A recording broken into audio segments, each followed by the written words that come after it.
What is going on, you guys? This is All Day in Day 1 on the PS4, and I'm going to be giving you another Defiance 2050 video. So this video, I'm going to be giving you or showing you basically, in my opinion, all of the best infinite spawn locations. And with these infinite spawn locations, they basically are for your prototype farming. So like the Atomizer, the Auger, Bone Saw, etc, etc. So these places are all going to be really good, really useful. But you have to keep in mind that the drop rates for these weapons are very, very low. I believe in the open world area it's like a 0.5% drop rate or something like that per enemy, and then inside co-op it's like a 2% drop rate or something in there as well. But yeah, we're gonna go ahead and start off with the Atomizer, and where the best place in my opinion is to farm for this. Alright, so for the Atomizer, you're going to end up going to the bathhouse, which is right up here in San Francisco. It's going to be right at the top left corner, and most of you should already know what the bathhouse is due to the Volge Siege. Now, when you do this mission, when there is no Volge Siege, you're going to have to destroy 5 different scrap parts or whatever. There's going to be one on the stairs, one down there, one in the middle, and then one all the way on the end, and then the other one will be over here. You're just going to destroy those 5. Also, you don't necessarily have to do it like that. You can just go around killing all the scrappers if you feel like running around killing all the scrappers. But if you do it that way, if you do end up breaking all 5, the next objective is you're going to want to plant this EMP pulse. So once you plant the first one, the second one you're going to plant here.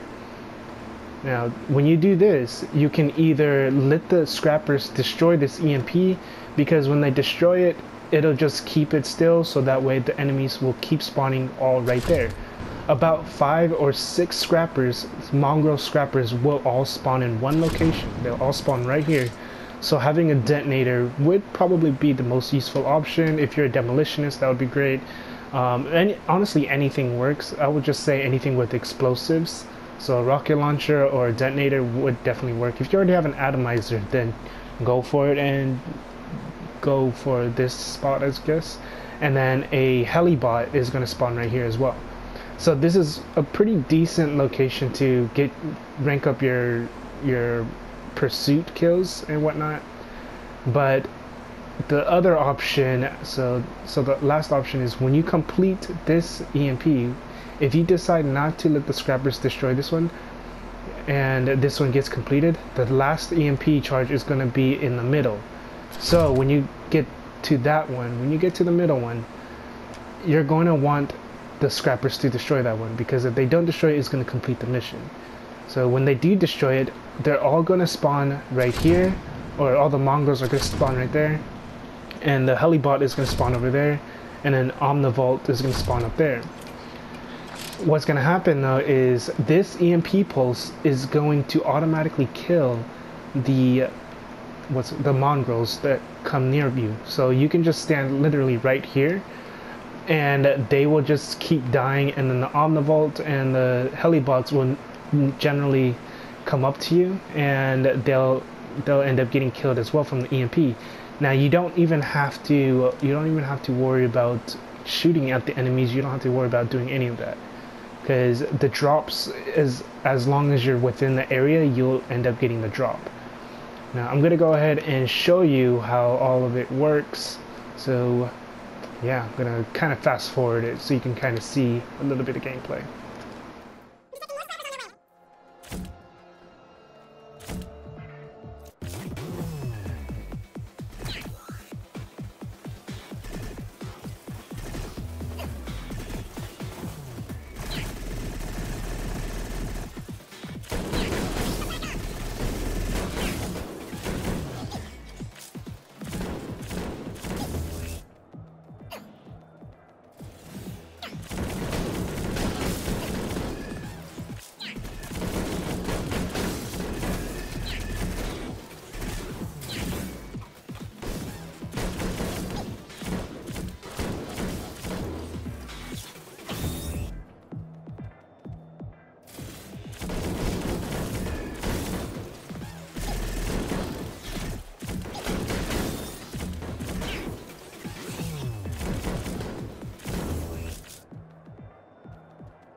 Alright, so for the next weapon that you're going to be going for is the Gore Auger.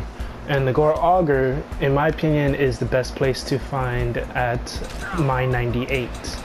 So you're going to go right over here, right under mine 99, right of Belina's Sanctuary, left of Mirror Processing Plants.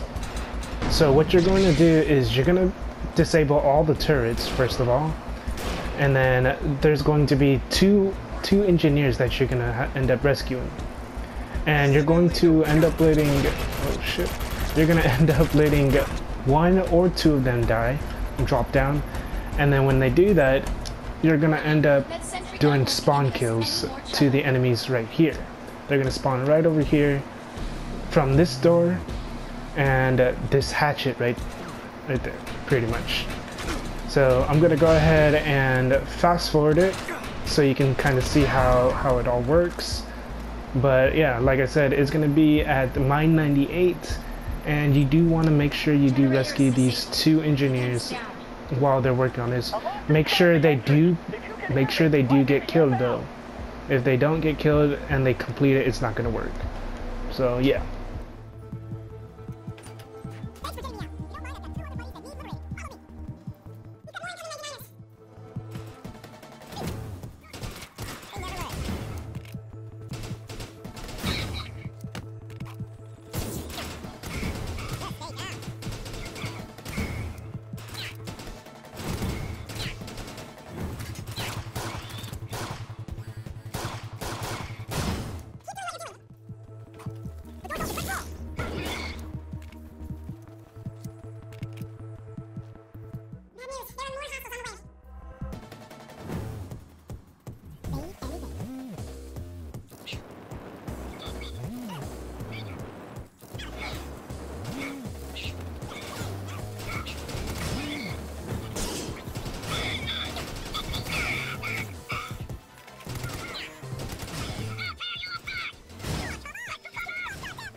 Alright, so for this one, this is going to be for the Continuum.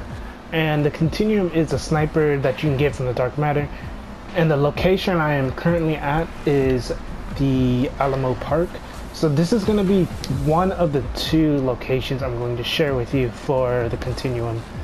So Alamo Park, all you have to do really is, once you get here, there's going to be those four bulwarks. You need to hack them. They're going to just be sitting here. They won't attack you or anything, but there will be dark matter around. So you need to kind of either avoid them or kill them, whichever one.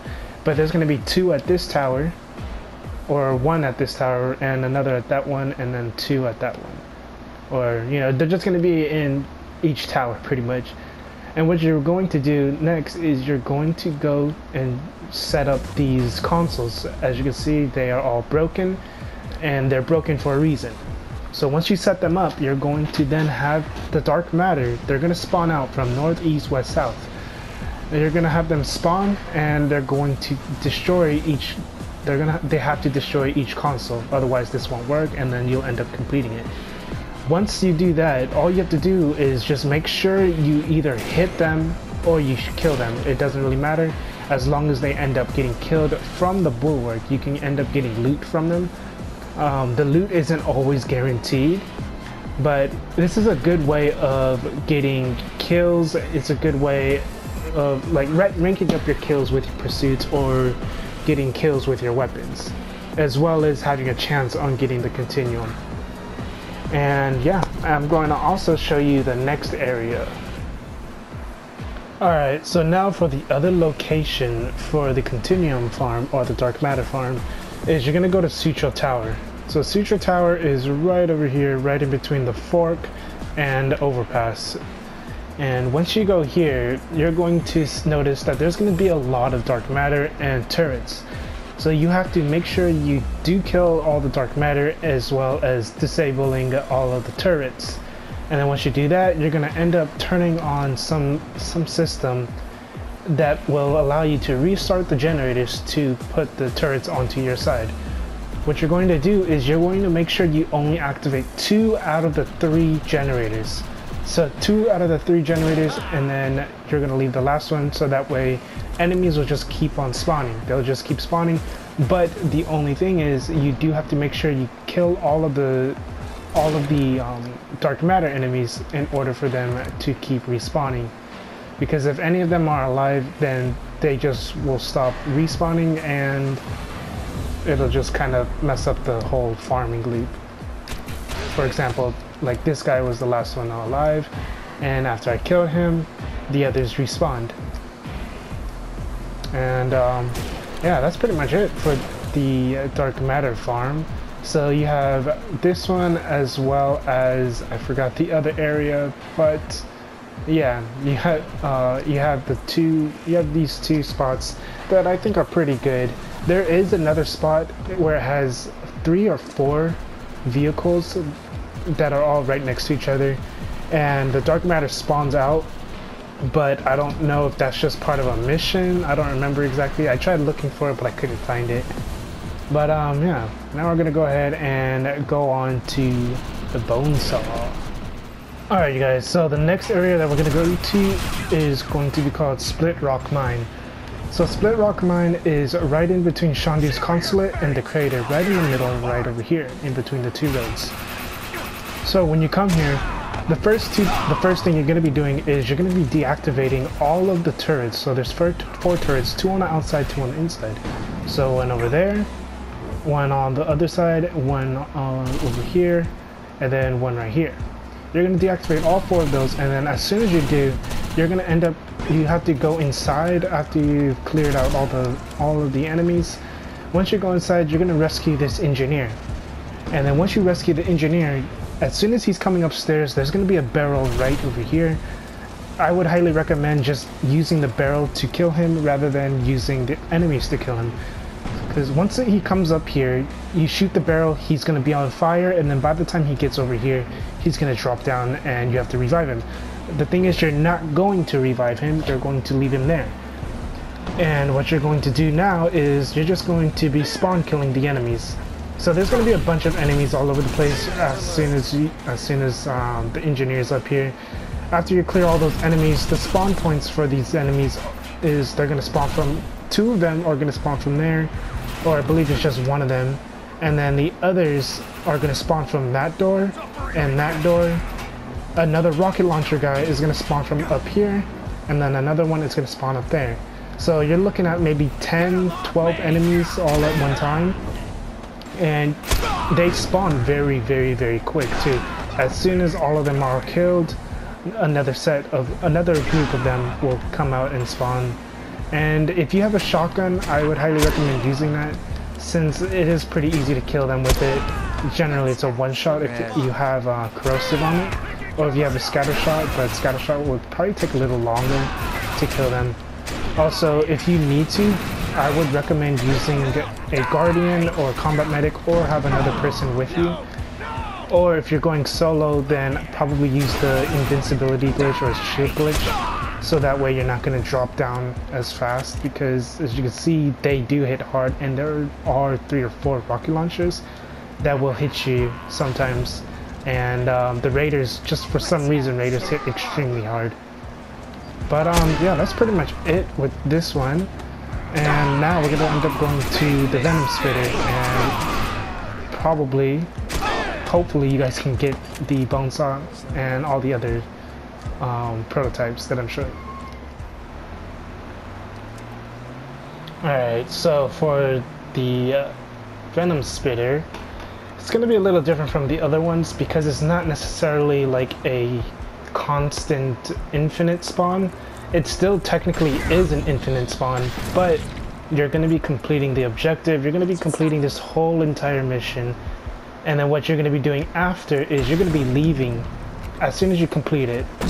So as soon as after you complete the pheromones, you destroy the pheromones and you kill all the hell bugs, you protect this dude up here. Once you're done with all of that, you're going to then exit the gate, get to the checkpoint across the road, which is right over there. You're just going to pass that gate, go to the road, and then turn around and come back, and then this whole thing will be reset. So the reason why you would be doing this one is because there's just a ton of hell bugs, and you do have to complete the this mission. If you don't complete it and you come back, it's gonna still be at the same objective as if no one's completed it, because no one did complete it. So you have to complete this whole mission. You're gonna have a bunch of hell bugs on you, and then after you do these 4 pheromones, even more hell bugs gonna spawn out. They're gonna be coming in waves. I think there's like 5 waves or so, 5 or 6 waves of hell bugs. And yeah, after you do that, you finish it, and then you exit the gate, go to the road, come back, and rinse and repeat. Now, having the Venom Spitter drop is gonna be a very, very low chance. The 3 Venom Spitters I ended up getting were all just from doing arc falls. So honestly, I think 2 of them from arc falls, 1 of them from co-op. So you would probably have a higher chance just doing those than you would doing this. But if you're just looking to get kills, if you're looking to just get your kills up and whatnot for your hell bugs, then this would be a really good way to do it. Alright, so like I said, this is mainly just an infinite spawn farm, not necessarily your best prototype farms. I mean, you can technically farm for prototypes doing these infinite spawn locations, but you're not going to be guaranteed on your prototype. Sometimes it'll take up to, some people can get a prototype on their first 5 kills, and some people won't get a prototype until their 50,000th kill, and some even longer. So it really all depends on your luck and your RNG, because open world, it is a 0.5% drop rate according to the developers, and then in co-op it's a 2% drop rate according to the developers. But yeah, that's pretty much it. If this helped you out at all, go and leave a like, comment, subscribe. If you have any spawn locations that you want to share with everyone else, let me know, or put it down in the comment section so that they can also go ahead and, you know, farm out whatever it is that they need to farm. And yeah, that's pretty much it. This is all Day 1 on the PS4. Have a good day, good night, and peace.